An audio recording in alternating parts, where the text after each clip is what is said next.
What is going on, everybody? This is Hollywood Cole here with Clearfire for another video game experience for your ears as you drive to work today, or you are laying in bed getting ready to go to sleep, whatever you need to do to listen to us. Sometimes I listen to us when I'm editing and it makes me sleepy.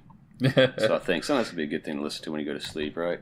Yeah. Anyway, today, you sound sleepy. What's going on, man? Oh, dude, I'm exhausted. I am actually coming to you from on location today. I'm actually in Chicago right now for a PMI conference. So, doing this, I've been up since good old 4 a.m. today, going through airports and all that wonderful crap. So, well, hopefully you won't fall asleep during the podcast. Nah, we got stuff to talk about, and I'll wake up a little bit through it. So if you hear me snoring, guys, just ignore it, and I'll wake up in time to say something monumental. Oh, man. Had a busy day all day, dude. It's just been crazy. I came back home to get some dinner, and I actually was at the store the other day and bought Trix, the cereal. Yeah. And I haven't eaten Trix in a long time. So, you know what? I'm going to eat some Trix. And I was so if anybody's eaten Trix in a long time, when's the last time you ate Trix, by the way? I couldn't tell you. Years ago. I mean, at least I'd probably be maybe my first year or two of college is probably the last time I ever ate Trix. Yeah, you gotta live, man. Get you some Trix. No, man, I go for a Captain Crunch and that's a good choice. Captain Crunch and Lucky Charms. Those are my go-to junk cereals. Fruity Pebbles. Fruity Pebbles has less sugar in it than Raisin Bran, believe it or not. I know, that's crazy. Like a good bit less. Anyway, so I poured a bowl of Trix, dude, and I was so disappointed. The colors, I had to look at it to see, is this thing like just old or what? Because the colors were like, instead of red, it was like a maroon looking. The purple looked kind of brown. Oh, that's wild. Yeah, and I was like, is this maybe like they're kind of into this whole like natural flavoring now? Because, you know, that's kind of this movement. Anyway, I don't know. They took the food color now, but I was disappointed, man. So, just weird stuff. I thought, I got to tell somebody. Somebody's got to hear about this. Well, when you buy junk food cereal, you expect it to be junk food cereal, not health food cereal. Yeah, exactly. I know that. I don't care about food coloring. I mean, that's fine. Make it red, man. Make it look good when I'm eating it. That's what makes me feel good when I'm eating it. Anyway, whatever, man. Somebody had to hear about it. So, anyway, so this week we said we were going to do an N64 game, and we actually talked about Star Wars a little bit on last week's podcast. And we thought, well, hey, you know what? Let's do Rogue Squadron or Shadows of the Empire. We couldn't decide, and we were going to have first. Actually, we did decide Shadows of the Empire. And then I found my Shadows of the Empire is in a box, and it's kind of behind. It's in the box. I got the box, and it's behind my collection stuff, so I had to kind of dig it out a little bit. But in the meantime, I looked and found Rogue Squadron and put that in. And dude, that's a phenomenal game. So I told you we got to just do both. Rogue Squadron is one of my favorite games of all time still. So we want to talk about Rogue Squadron and the Shadows of the Empire both, and we'll talk about Shadows of the Empire first. Also, we're kind of getting a little bit of prep for the Battlefront series coming out. When's that come out? Battlefront 2 comes out, if I'm not mistaken, November 17th. All right, November 17th. Let me adjust my mic volume for a little bit. I was getting a lot of red pings there, and it keeps adjusting on its own. What is going on?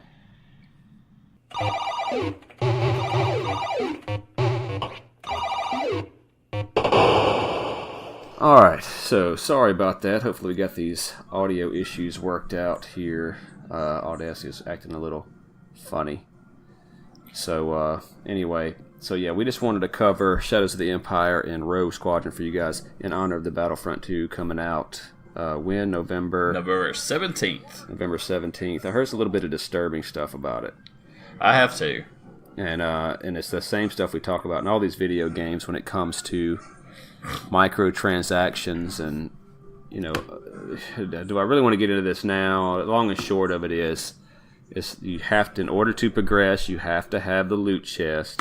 and the game gives you very little items to access these loot chests during game, and expecting you to buy them. However, how it wants you to buy them with real money. However, they say the gameplay is actually really fun. Mm-hmm. So I'm gonna wait and see. I don't know. I mean, I'm probably gonna. I don't know. We'll wait and see. I think I'm gonna buy it. The disturbing just don't thing, reserve it. I'm not pre-reserving it. No, I'm just not doing that. I probably won't ever do that again. But the disturbing thing I actually heard was the fact that the campaign story mission part of Battlefront 2 was all of 5 to 7 hours. Wow. It was only 5 to... a lot of time for that one. Yeah, it was like 5 to 7 hours long. And so I'm like, why so short? You know, you've got so much you can do. But also, too, it looks like there's a lot of unlockable things, a lot of things that you can grow and build and things like that. So... I think I'm gonna get it. I think I'm gonna play it, but I think it's gonna be a lot better game than Battlefront 1. Battlefront 1 was just straight terrible. I mean, you couldn't do much in it. I didn't play it. I had a lot of friends that did play it, and they were very upset about it because they actually bought PS4s to play with each other on that one game specifically, and it did not meet their expectations at all. And they are not gamers; they're casual at best. And so, if your casual gamer community is saying that about a game, you know your people that are really gamers are not going to be wanting to touch that game. So I mean, it's just like when they told me that, I'm just like, yeah, there's absolutely no reason for me to get that game. Yeah, I didn't get it. I was excited about it, and I didn't get it. I didn't even play Battlefront 2 on PS2 either, but that was one of the best ones. Mm-hmm. But the campaign being that short, obviously we would like to have a longer campaign. However, those games are for the multiplayer. Exactly. And if they took away from that multiplayer to dedicate to that campaign story, and the multiplayer was lacking, even though the campaign was, let's say, 15 hours, 20 hours, I would rather have the multiplayer. Yeah. And two, I think the game is a lot more challenge based. From a lot of the previews, trailers, and things I've seen like that, they've been focusing more on the challenges side of the game, not the campaign and not the multiplayer. But I heard the multiplayer has grown into several different types, where you've got small squads all the way up to large squads. I think you have up to like 20 some odd in a PvP match, to where you're doing, large squads, which actually would be quite interesting, because then you can actually have some squad tactics, and I think that would be really neat to play. Unless it turns out to be a small group where if you're a solo player, solo PvP, or you're going to get demolished because everybody else is playing as a squad. Exactly. But it's just nobody really knows. We're going to see how it's going to turn out. I've heard that it's fun. Heard that the micro loot system, it's not a good sign. That's the cash grab aspect of it, and it's just hard to justify. I know that these games, especially with something with a Star Wars license, I mean, this is probably Disney's deal. They're making a huge lick off of it, I'm sure. Well, you also have the fantastic Electronic Arts behind it. Yeah. So when you have anytime you have EA or EA Sports behind it, you're looking at a place where they're going to try to push microtransactions.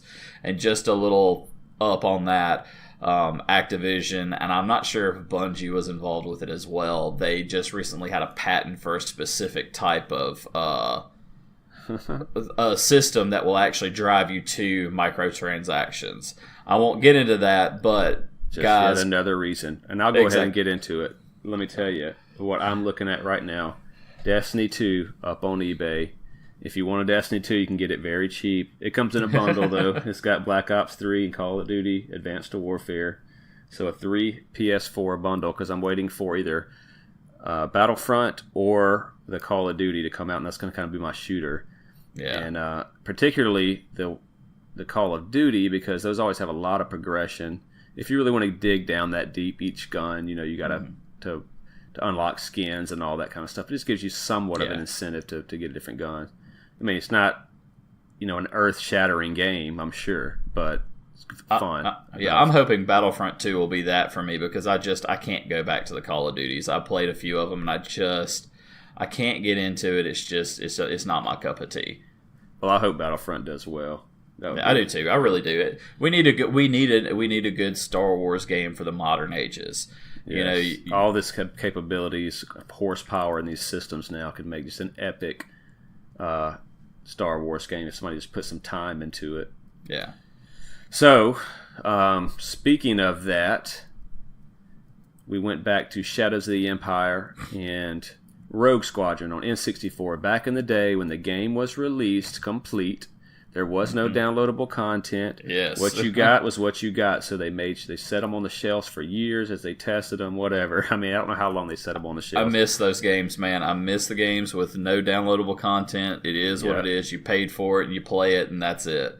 I mean, that's the way a game should be. But we're in the age of social media and digital content, and it's just ripping gaming apart. But this is the type of stuff you got to look out for, because originally, hey, it's a good idea if we're always online, not always online, but your connection, you can connect online, because if there's something that we need to fix, we can fix it. Great, that sounds great in theory, but what happens is the human nature, the human characteristic takes over of the flawed human psyche or whatever.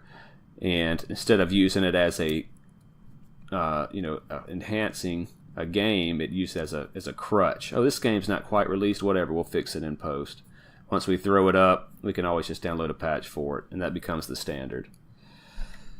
So, anyways, I played both of these on the original N64. I got them here in preparation of this podcast, and that game I played was the exact game on release. The exact game, the way it was. Any crazy glitches that it's released with, they're still in there. Yep. And that's part of the charm. So it is. I mean, you look at other gaming systems. I mean, glitches are what killed the Atari. So I mean, you've got things like that back in the day that you have that. But that's the part of the mystique to the whole ET game. So I mean, I hate to bring that up and dig into something way off topic, but talking about glitches in gaming and how they're integral to either the life or death of something. I mean, E.T. is a prime example of how it's the death of an entire system, whereas you have glitches that are in Mario 64 that actually have helped people speedrun Mario 64 all the way from beginning to end. They're doing it in like 7 minutes, beating the entire game. So you've got things like that in the games that were there that I think make game's actually kind of intriguing. It gives this other mystery about it and just kind of randomness, because you never know when you're going to hit that glitch. Well, you have to try to figure out how to get around that glitch if it's a glitch that stops you. Whereas with, Destiny 2 right now is a prime example. They held Trials of the Nine out of it for 2 weeks because of somebody found out how to use one of the emotes to glitch through walls. You screwed up on your coding. Let it be. Let people have fun with it. I know you're trying to make it a competitive game, but guys, what you've done with it is not. And I don't want to go any further than that, but that's just more of my talking about glitches and how some glitches can be fun and some glitches can be detrimental to a game. So, So I'm looking at. I knew if you started talking about Destiny, it's gonna get my mind going. So not gonna start ranting on it. So do you remember if you were a subscriber to Nintendo Power? Were you a subscriber to Nintendo Power? I did it the way of, hey, Hollywood's got it, so I'll just wait until he gets it, and I'll go over to his house and read it with him, because that's basically what we did. You would always call me when Nintendo Power came out, and we would sit down and read that thing together. So Nintendo Power, if you were a subscriber, they sent out a video, a little VHS tape, and you can see it on YouTube. I remember that tape. They started kind of doing this thing that's part of their marketing. They did it for Donkey Kong Country. They did 2 for N64. The first one, nobody had even, we knew this thing was coming out, the Ultra 64 or whatever they called it. And this video had, a host kind of going through, you follow these 3 kids that pulled up in a limousine, my name's Expert Gamer, my name's Killer Gamer, so it's kind of a fun little thing. Mm-hmm. And they were supposed to be these game experts and sports experts or whatever, and they would go through Nintendo's headquarters to see the latest and greatest N64. So they had 3 games on there, and they had Mario 64 they demonstrated, and it just that blew everybody's mind. 64, Mario 64, phenomenal game. Amazing game. First 3D done right. Still my favorite Mario. I've gone back and I've gotten 120 stars. I love that game. The other one was Pilot Wings that they showed, and then the third one they showed was Shadows of the Empire. And so they already knew this game was coming out before the release. This is one of the it wasn't a launch title. They only had 2 launch titles for everybody that likes to complain about, small libraries at launch. You had Pilot Wings and Mario 64 when the N64 came out. You had to pick one. So they didn't come with a game. They used to come with games. In the good old days, consoles came with a game. Now they do not. That stopped with the N64, I believe. Yeah. N64 was the first one that didn't launch with a game included. Yes, particularly a Nintendo product. Yeah, that was Nintendo's gimmick, and when Sony came out and all those, they didn't launch with any games. So yeah, Sony did not launch with a game. I remember seeing that and going, "What? You don't launch with a game?" But yeah, I thought Destruction Derby was the game. Like, nope, that's just the one everybody gets. Yep. And so of course they did their packaging too, where they would promotion, later on we will release it with a game, but it was at its initial release it did not have a game. So Star Wars Shadows of the Empire was part of the starting lineup for the first year, and I was all about it, man. And I remember I bought it, LP bought it, and that's every time I play this game I think about that. We went to Walmart and bought the strategy guides, and just really tore into it. And I think just the ultimate saying of this game is it does not really hold up well today. It's still playable to some degree if you've played it back then. But just turning it back on, oh my gosh, the controls are extremely floaty. Before I even get into that, you start off, there's several different game types. You have the Hoth mission right away at the beginning. So you are flying around in a snow speeder.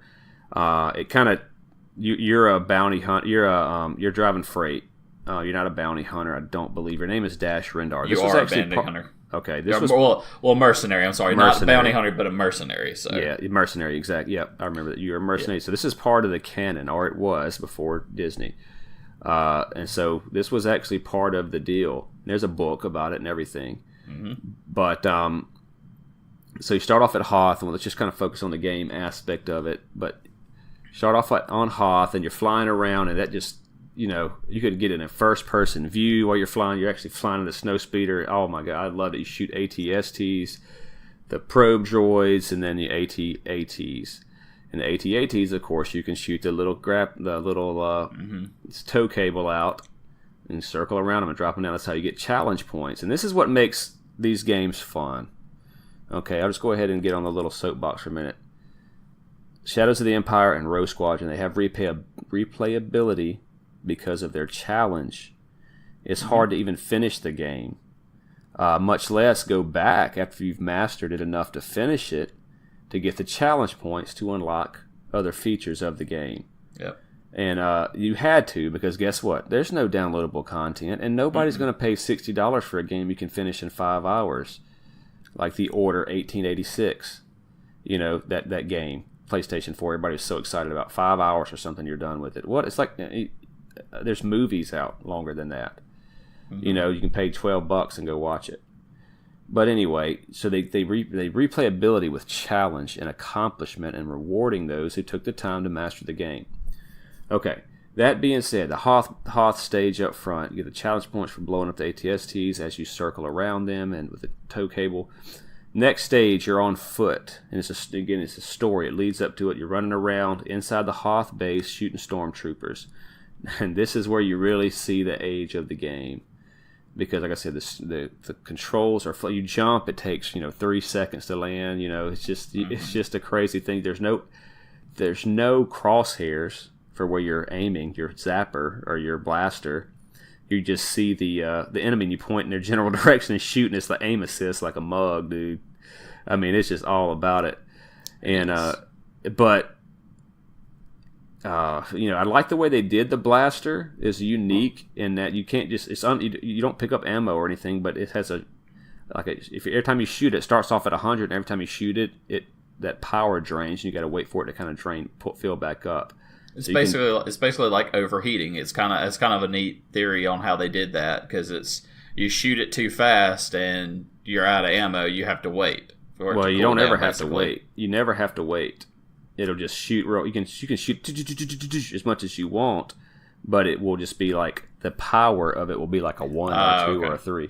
So if you waited 100% every time to shoot the wampas or whatever, the big, Yetis that take a lot of hits, will that be faster than just unloaded at a 1? I don't know. But I like the way they did that. I forgot about that. It was the damage drop off, not cooldown. Yeah, damage drop off. That's the word I'm looking for. It's damage drop off. So, but anyway, that stage, I finished that stage playing it this playthrough. At the end of that, you got to fight an AT on foot or ATST on foot. And I remember doing that in the first time I walked in on that thing. I was like, oh wow. How am I going to take this thing down? Mm-hmm. And you are getting stomped till you figure out the secret is you got to shoot him in his little joint between the head and the legs, and that's where he's weak. Or you can get seeker missiles and blast him to death. Well, when you first see it, it's very intimidating because you're this little bitty person and this big, huge thing that's about 20 some odd foot tall, ATST, and you're like, how in the world am I going to take this, Because by this time, you've most likely have already seen all the Star Wars movies, and you know how it goes on in Return of the Jedi with all of the Ewoks and everybody taking it on, that it takes a lot to take those down. I mean, come on, they were taking Especially them down. Primitive weapons. Exactly. They were taking those things down with with logs and stuff, so, so it took a bit to take them down. So when you're looking at you with a little blaster pistol, you're like, how in the world with this blaster Ewoks pistol took them down, I can take them down. Exactly. And that's kind of how I actually remember one time kind of looking at that and saying that. I was like, oh man, Ewok handled this, I got this. And really quickly I learned, no, I did not have that, Oh my gosh. Dash was definitely not superior to an Ewok at that point until you figure it out. Logs to blast, so they'll roll down. Until you figure it out, Dash is definitely not superior to an Ewok. So, so anyway, oh man, that's funny, dude. So you end up finishing that stage, and I remember it's a long stage, and I was trying to get all the challenge points I remember, and I was like, oh dude, I got this. And I got 7 of them. There's actually 10, and I have no idea where those 3 were. But that just, it's the replayability. If I was, bought $60 worth of game, I still got a whole game to play, and know I can come back to it later. And you always knew there's some secret. Once I get the 10 points, then something will unlock. And I'm not even sure what unlocks in Shadows of the Empire. I don't remember everything that unlocks on that one. I will look it up while we're talking about it, or if you don't mind looking it up. That's what I'm trying to look through the one article that I have on it about it, but I haven't seen anything about unlock stuff. So the third stage I really liked. That's the one where you're in your little knockoff of the Millennium Falcon, and I can't remember what it's called. What's the ship called? Do you remember? Mm-mm. Him and Han Solo get into that argument about I'll let you win, and that the Millennium Falcon actually won in a race, but Dash and are saying, well, I'll let you win, and so it's really mine's really still the fastest. But anyway, this one has you're in space again, and it's back to the shooter. You're in you don't have to be in first person mode, but this one I definitely would. And you're kind of in an asteroid field, and your TIE fighters and TIE bombers are attacking, and you have seeking missiles, which I like, and a blaster. You just got to kill a certain number of enemy before it moves on. But during that, there's red asteroids that appear out into the space, and that's when you'll shoot them up. Shoot up a red asteroid, you get a challenge point. There's like 5 or 6 of them. But that's a pretty straightforward stage. The Outrider is his shit. The Outrider. And so then the next stage is the train car stage, which is a little intimidating and that's really hard to get all the challenge points first time through. If you're not ready for it, because it's a move. You're on a flat bed train car, and you're having to jump at certain times to get challenge points in the air and jump over stuff. This is where I stopped because I just got tired of redoing it over and over. Like I said, it's floaty. The controls are kind of wrong. You make a long jump, and that kind of hangs up, and you fall, and you're dead. But I know the challenge points give you extra lives. So if you get like 6 challenge points, you get all of them. You might get like 4 extra lives for the next stage and all this. You also fight IG-88, who is in Star Wars 1, if you look closely, while the droids are all together.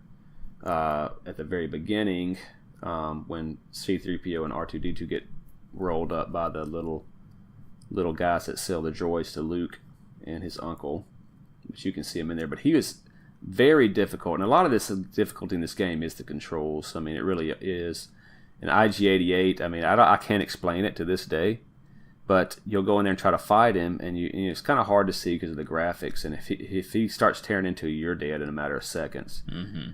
But you get the pulse rifle, and somehow you just hold your ground and unload on him, and sometimes he gets down before you, and sometimes he doesn't. That's kind of what it boils down to that kind of stuff. And that's where I stopped. And it shows you all the different stages that are locked as you scroll through. Mm-hmm. And I'm pretty sure if you get the challenge points, it unlocks new stages. I don't know that for a fact. I can't remember. In fact, I don't know if I ever went back and got all the challenge points. I know I didn't, because I got frustrated with it mainly based on the whole fact of how loose the controls were. You know, that whole floating jump about wore me out, because I can remember many times trying to jump around certain places and even just the first level, and just that whole float, you know. Yeah, we didn't know any better back then. This is when 3D games were brand new. And so you didn't really know any better, but it is frustrating sometimes when some of these N64 games, you go back and play and just face it, the controls just are so wonky because you only have that one analog stick to kind of look and control. But anyway, there's several different stages. I think there's another space shooter. Yeah, the very final stage is another space shooter, is a sky hook, and you got to fly in there and take out the center part, which is pretty fun. Mm-hmm. Because those controls they work fine in the shooting at when you're flying something. Exactly. When you're trying to control dash, that's when it becomes a challenge. But yeah, flying the ships and flying the speeder bikes, everything that you get to do like that, the different vehicles, the controls work just fine for that. Yeah. So I'm looking here. Why should I get the challenge points? Let's see. Let me see. It's okay if it's quiet here. I'll just edit it. Well, I mean, also too, I'll point out and look at some of this stuff. You know, the game was divided into 4 chapters, so you've got the 4 different sections there which we've discussed. Characters. I guess his name is Zyor. That'll be your main person that you're having conflicts with.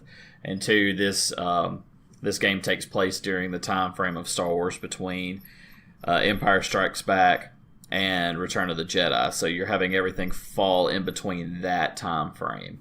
And then an interesting fact is at the end of the game, everybody presumes Dash Rendar's dead.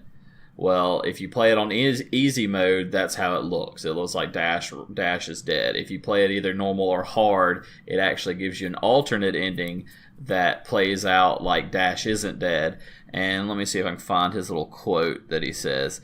So if you do it with the other one, then it says, Dash actually says to his droid Zebo, he says, it's good to be remembered as a martyr without actually being dead, wouldn't you say? And that's what he says to his droid as the end of the game happens when you change it to a higher difficulty. Lebo, not Zebo. I'm sorry. Lebo is the droid. Sorry, I misread that. So that's an interesting thing there, is that they put that alternate ending in there, for that, so you can actually kind of have that part in there. And I think they left that open for the fact of looking at possibly having Dash come in the movies. I know that was a statement that was made before Lucas sold off everything to Disney.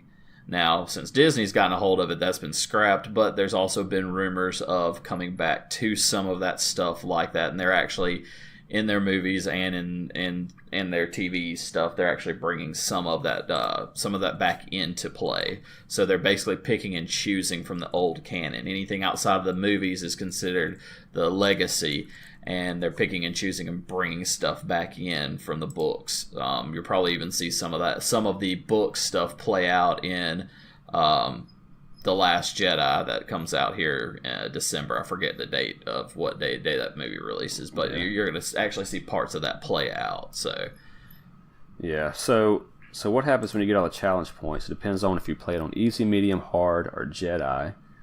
And it seems like Jedi is the dumbest one. But anyway, easy, if you get all the challenge points, you get a Lebo scanner. So you can hold down the camera button for 5 seconds and use the Lebo scanner. And I think that lets you see through walls and see heat signatures. I can't remember. I think you're right about that. I want to say I got that one. I want to say I did get all the challenge points. I know I went back to try to do it.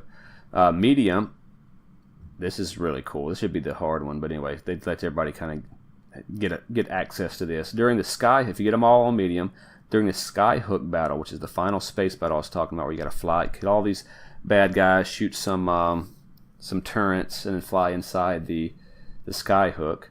If you hold the camera button down for 5 seconds, you'll turn into an X-wing. So you'll have the X-wing instead of the Outrider. If you hold it down for another 5 seconds, you turn into a TIE fighter. So that's pretty cool. On hard mode, hold down C for 15 seconds and become invincible. Excuse me, invisible, not invincible. I can't. Invisible. Yeah, and get all the weapons. So you get all the weapons and you're invisible. He has to mean invincible, not invisible. I can see it being invisible for just a little bit, but I mean, who knows? I mean, I know I never went that far in this game, so yeah.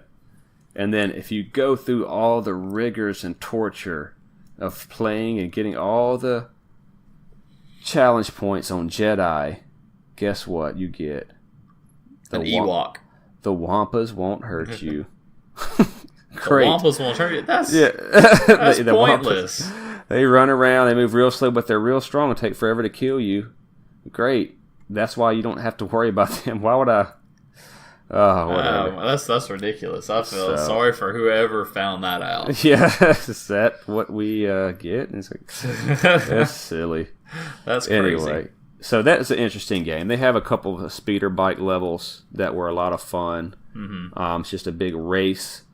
You have to kill. You have to knock you have to bump them into the wall and all this kind of stuff. The enemy speeder bike, so you can get to Luke Skywalker faster on that speeder bike.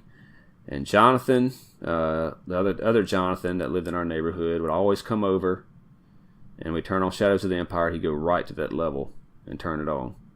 That's all he played on it. Oh, let's play this, and you just turn it on and put it on like that cinematic camera where it shows him like backing up. He would just back up and then boom, hit it real hard and just raised up. I remember that. That's all he did. Yeah, he loved it. But anyway, yeah, Shadows of the Empire overall, I mean, I think it's been rated exactly what I'm about to rate it. If it's a 6 out of 10. Yeah. When it came out, it's a phenomenal game. It's still a classic N64 game. I'll put it up there. It's right there on the border of classic, but well, I mean, it was the top-selling N64 game. It was the third top-selling N64 game for 1997. It sold more than 1 million copies. So I mean, that's a pretty impressive stat for back then. Yeah. Yeah, absolutely. And it was it was good, but like I said, the controls just are so slippery. I mean, it's just tough to control. And it's like you said, you know, there's so many areas where you'll jump and you'll hit that wall like you're talking about and hang up, and you're like, I'm sliding off and I'm not going to make this jump and I'm going to die. And, you know, you get backed up a little bit in the game, and so you don't respawn automatically right where you are. But there's different weapons in the game, the Seeker missiles, the Pulse missiles. You eventually get a jetpack to fly around in, which is a lot of fun. You got to fight Boba Fett. You're in the sewer level. At some point, you're underwater with a jetpack, and you got to fight this big plant thing, and that was kind of difficult. There's a lot of different environments. They did a really good job on changing up the gameplay throughout, and then to keep it fresh, and then just put a lot of different, basically like maps, you know, a lot of different scenarios in the game. Well, it felt like a Star Wars movie. You know, you can go back and look at the original trilogy movies and how they break apart into different sections.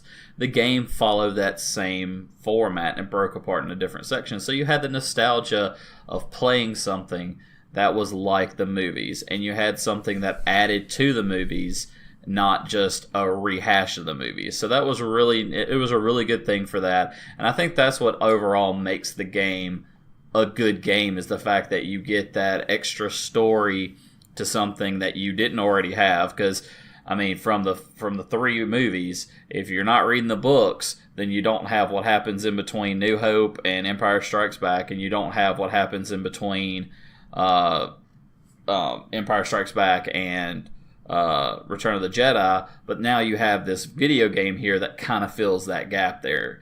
And what I thought would have been cool is if they would have also done another video game for in between New Hope and Empire Strikes Back. So, but you can go back and there's some books that fill in those gaps as well. But I think the video game did a really nice job of doing it and presenting it in a manner other than you running around as either Luke, Leia, or Han or something else. You know, you got that extra. Well, you couldn't have run around as Han because Han was in Kryptonite at the time, or not Kryptonite, Carbonite. Yeah, I'm trying to put Han in Kryptonite so that way Superman can't fly in and save the day. But you know, it just gives you that nice little different twist. And, you know, you are trying to save Leia at one time in the game. You're trying to get, you know, help out Luke in these different points and actually do parts of the game, but you're a different character. And I think that's what overall made it fun. Yeah, I thought it was a lot of fun. You know, and when you're collecting for these systems, you kind of think of these games that you want to have that you've played before. Some of them that you just heard about and wanted to play them. But Shadows of the Empire was certainly one that I knew right away. Like, if I get a 64, I'm going to get Shadows of the Empire. Mm-hmm. Which, by the way, did you go back and buy those games? I didn't go back and buy them yet. I'm going to go buy probably Monday before I head back down to my new house to do more unpacking. So I'm probably going to pick those 2 up because I do want to play through Rogue Squadron again, and I do want to play through Shadows of the Empire. I think it'd be fun to play through those. And 2, I need something to take me away from the crap fest that is the other game that I play that I'm not going to mention its name right now. His name shall not be mentioned in this podcast. An evil that must not be named. So anyway, so that pretty much sums that up for Star Wars Shadow of the Empire. It's definitely, if you are a collector or you're looking for a game that you should have in your collection as an N64 collector, I think Shadows of the Empire is a must-have for every N64 collector. It's got a certain charm to it that just takes you right back to those days. Exactly. And it's I enjoy playing it. I'll play through it once every so often. But it's Star Wars. I mean, it's Star Wars, and it's one of the good Star Wars games because there are plenty of bad ones out there. It's one of the ones that are actually can be called good. So why not have that in your collection if you're a collector? I mean, that's a good one there. And to talk about another one, I think that's a good segue for us to jump into Rogue Squadron. Yes, and Rogue Squadron. I told you, I said, hey, let's delay this podcast. I hadn't had time to play Shadows of the Empire yet. I want to play it at least a little bit. And while we delayed it that evening that I was supposed to play it, I almost threw in Shadows of Rogue Squadron and said, whatever, man. I'll watch a video or something or just go off my memory. Because Rogue Squadron is phenomenal. This is one of my favorite games of all time after playing it. I've played through it so many times, even after, when I first got it, I played it through. I played it all the way through. This has a great mechanic. Again, it's similar to Challenge Points, but what it is this is a 3D shooter. So all it is a space shooter, 3D. Several different aircraft that the Rogue Squadron would fly: the A-Wing, the Y-Wing, the X-Wing, and there's a bunch of different codes and stuff we'll talk about. Mm-hmm. But you play through several different missions, and again, different scenarios, different worlds. You got think there's 11 boards altogether on this game. Yeah, is that including the bonuses? I don't think that's including the bonuses. I think it's just the levels for just the base game, if I'm not mistaken. They are some difficult ones. I mean, they really are. I'm sorry, 16, not 11, 16. Okay. They're difficult, and you can finish them. And so what their mechanic is certain criteria has to be met in order to, 1, finish the stage, but 2, you can get a bronze medal, a silver medal, and a gold medal. and or a gold medal. So you can only get one of those medals, but that criteria has to be met to unlock other levels in the game and spacecrafts. So you can go back and unlock, an A-wing and go back and try to get a gold medal with an A-wing if you think that's easier to use in this level and this type of stuff. So speaking about unlocking ships, I want to bring this up because this is a really cool thing about this. So Rogue Squadron was being developed right before Phantom Menace came out. So this was being developed right before the new Star Wars. It's been 15 years since the Star Wars. And so the game developer wanted to put a ship from Star Wars 1 into the game. So they got to put a Naboo fighter in there. But it's a locked game. It's a locked one. They are calling this one of the biggest secrets that Nintendo ever pulled off because it stayed a secret for over 6 months before somebody unlocked it and actually found out how to do it, because it was actually a code that the developer said, okay, here's your code for that game. And so for that ship. There was no way for you to go unlock it. You couldn't go do something to unlock it. You had to have this code. And so they actually, Lucas, because they didn't want this to be out there to show off and kind of break something in the movie, they actually had a complex scrambling system was developed just to help hide the ship's code from people using cheat cartridges like the Game Shark or the Action Replay. So more than 6 months after the release of Rogue Squadron, LucasArts finally unveiled the code to unlock the Naboo Starfighter as a playable craft.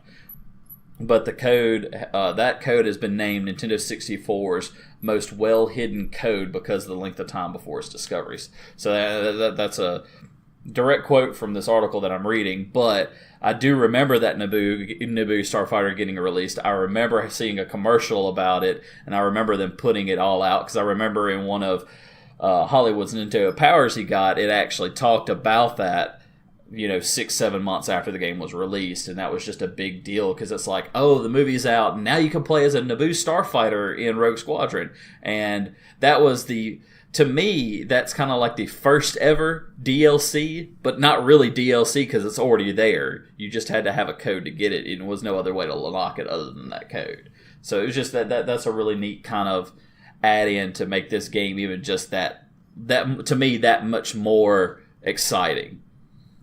Yes, they love putting codes in their games, and I'm trying to think. Oh, and there's one other thing too. There is a Easter egg in this game. There is a playable model of a 1969 Buick Electra 225 based on a car owned by the game sound designer. That was included in the game as an Easter egg. So you could actually play as a 1969 Buick Electra 225. Ironically, so that's just a random thing. So let's just go through this. So Carl, we're getting ahead. So. All right, we love it. So this is a great game. So anyway, you unlock this stuff legitimately or with codes, and so just the fun factor of this game is awesome. I mean, if you play it, you're going to get addicted to it. I'm going to tell you right now.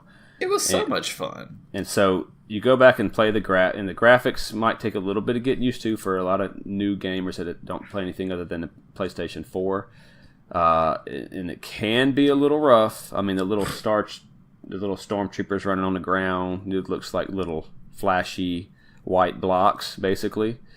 And if you look at it's just amazing how somehow we can go back and try to remember. Like, I don't remember the graphics being this bad, but like if you look at the probe droids, it literally looks like a little black dot with another black square with another black square under it, if you're so far distance away. But when you get closer, of course, it starts looking better. It's funny that you say that about the graphics, too. I just want to bring this up, too. Rogue Squadron was one of the first games to take advantage of the Nintendo 64's expansion pack, and the game actually came with an expansion pack, or at least certain editions of the game. I don't know if all did, but that one took advantage of the expansion pack to actually boost the graphics so you can see the little black dots like that. So this came out before the expansion pack. If they re-released it, they probably did with the expansion pack, but I think Donkey Kong 64 had the expansion pack, but I remember this. You could use it with this one, and you had it, and it looked it looked a lot better. I mean, it's a little bit better, some more rounded. But I mean, I want it. I need to go get one. I mean, they can't be that expensive. They're $20, I think. Still. Yeah. So I mean, it's not bad, but anyway, so great. I mean, I don't even know how to explain this game. You have missiles on your first missions with the X-wing. You're just flying through, taking out TIE fighters, and you can the missiles. You pick up bonuses in the game where you can get homing missiles. You can get cluster missiles. You can get advanced bombs for your Y-wing. Just the different types of objectives that this game will provide you to do in its free roam. You can when you're in that stage, you can finish that stage any way you want to, as long as you're getting the missions done.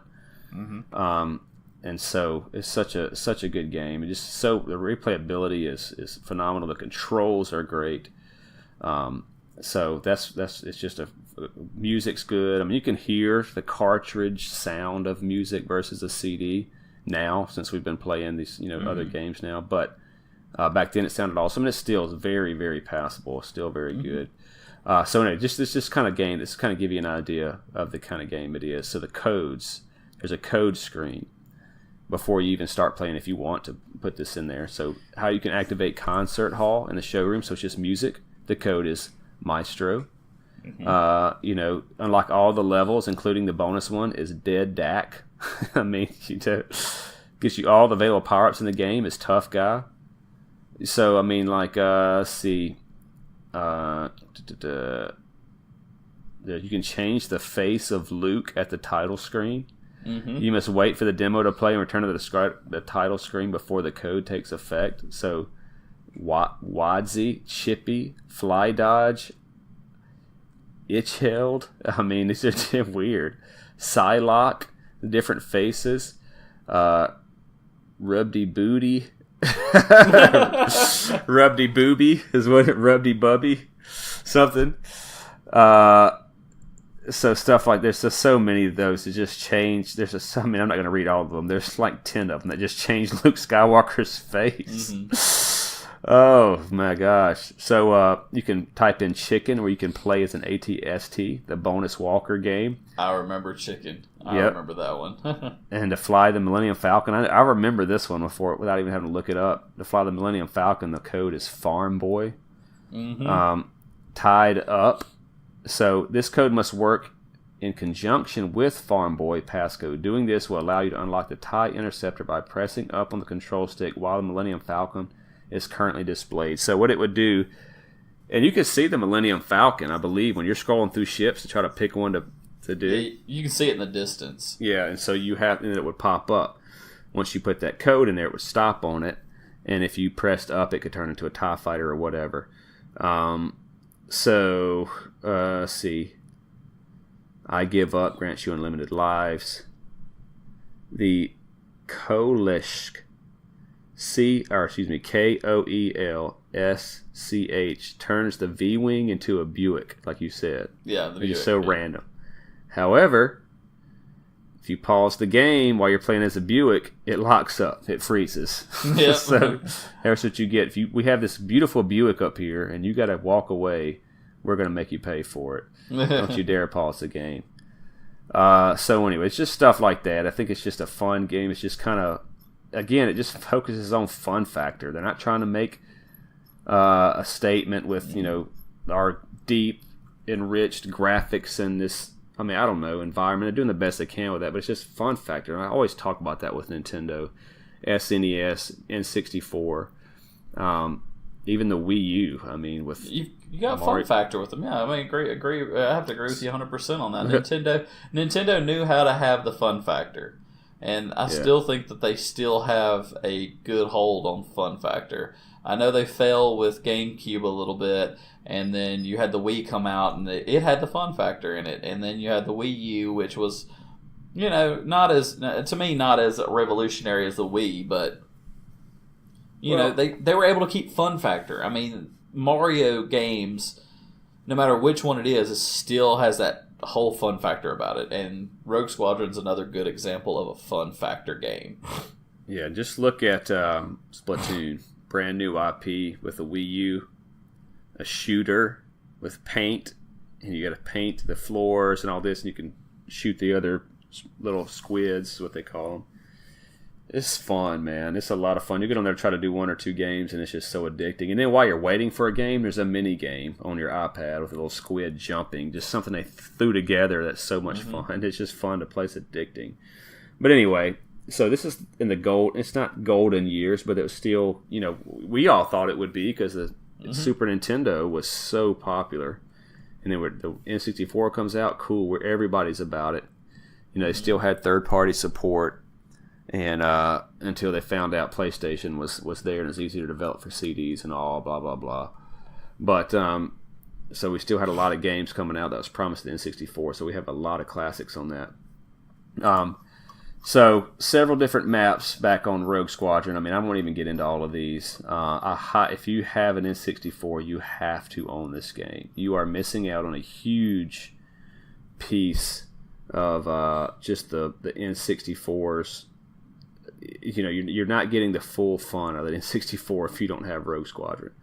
It's like if you don't have Mario 64, you don't have a 64. Yeah. Rogue Squadron, I think, is right up there with it because Mario 64 is your person, you're playing a person, and Rogue Squadron is you're getting to fly ships, and it's probably the best flight simulator game, Star Wars based, that was out. I mean, it's a fun game. Yeah, nobody's seen anything like it. I mean, that was one good thing about, this is kind of a weird thing. When you had CDs, we came from, the only CD thing that we had before PlayStation was the Sega CD.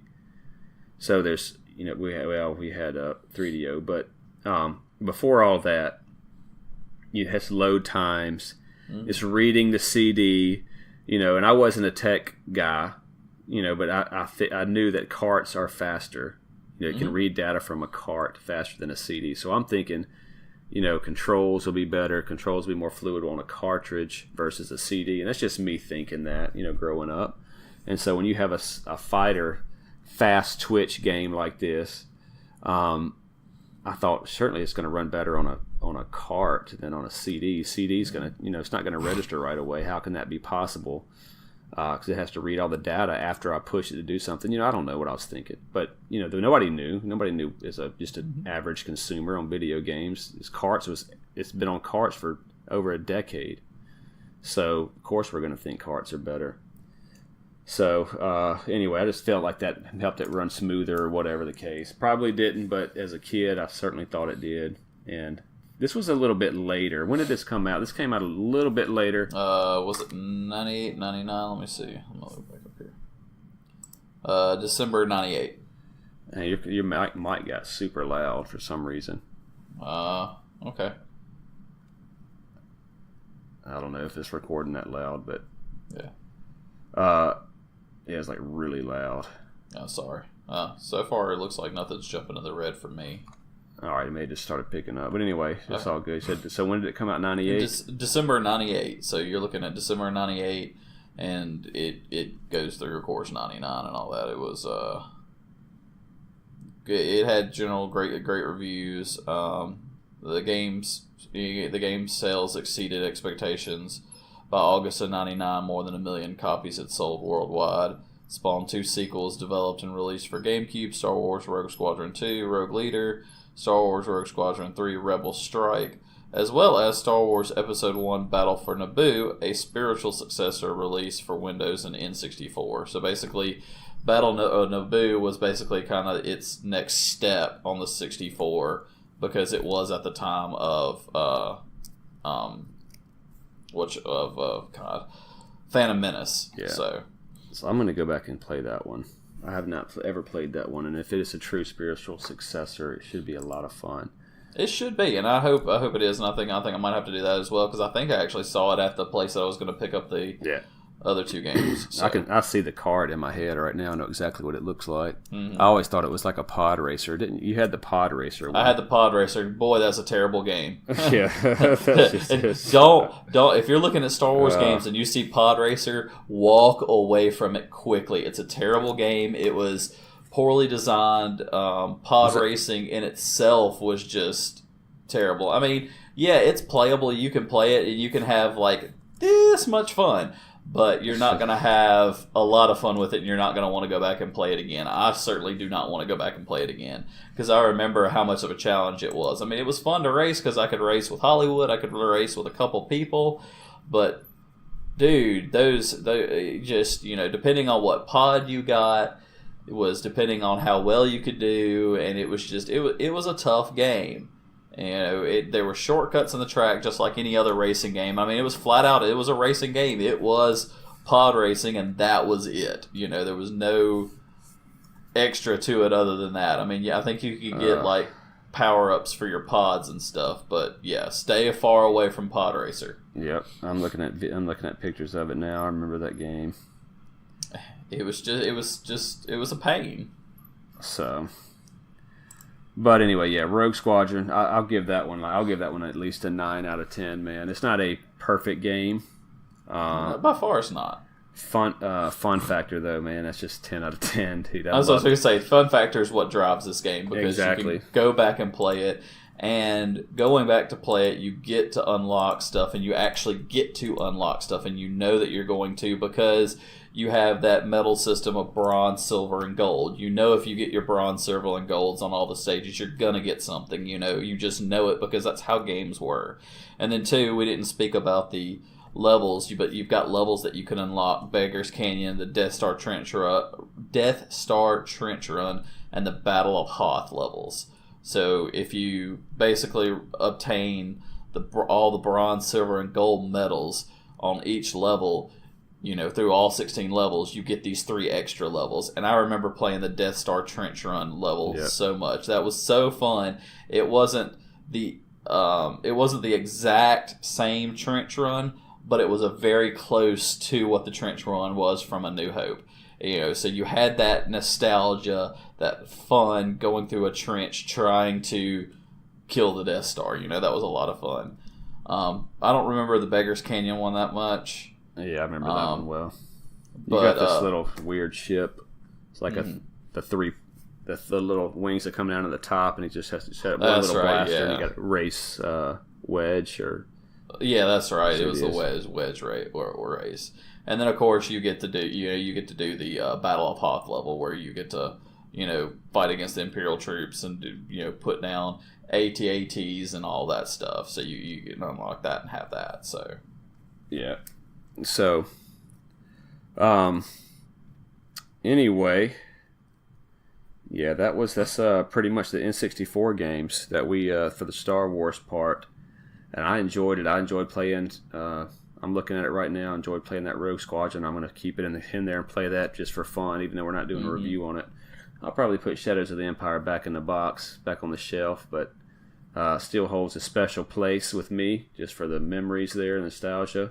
It's a lot of good memories for us. I mean, it was, like you said, it actually brought a few people into our gaming circle that, weren't there originally. So yeah.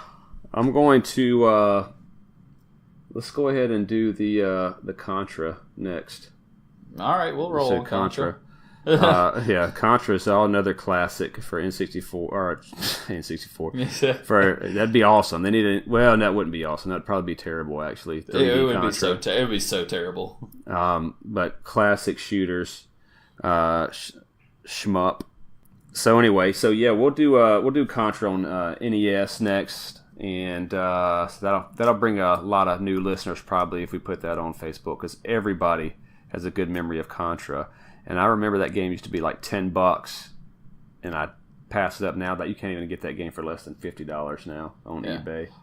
Well, I mean, when we talk about it, there's one specific classic that if anybody's a gamer, they're gonna know what Contra was classic for and what it brought about. Yeah, and that's what I really want to say for the podcast and talk about. I'm just going to leave it at that. All right, well, that will wrap it up, and I appreciate you guys hanging in there and listening. Let us know on Twitter what you guys want to hear next, and we will bring it to you. Twitter, email, Facebook, whatever you guys want to do, and we will be on the lookout for that, and we will talk to you guys